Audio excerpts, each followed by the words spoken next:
હમણાં મને વિચાર આવ્યો હતો કે ભગવાને કીધું પોઠિયાને નીચે જા, દુનિયામાં કહેતો હોય 3 વાર ના 1 વાર ખાય.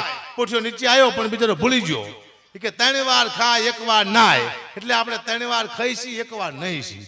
પણ કદાચ પોઠિયો સાચું બોલ્યો હોત કે 3 વાર ના 1 વાર ખાય તો દુનિયાની હાલત થાસ શું? ખાવાનું તો હોત જ નહીં ને, કોઈ નાવાનું જ હોત. કોઈ મહેમાન આવે, આવો નહીં લો, હું નહીં નાયો. નહીં, તારી માના સમજે, તું પહેલી વાર આવ્યો છું, નાવું તો પડશે જ. તે લાવો ડોલ પડતાની માથે.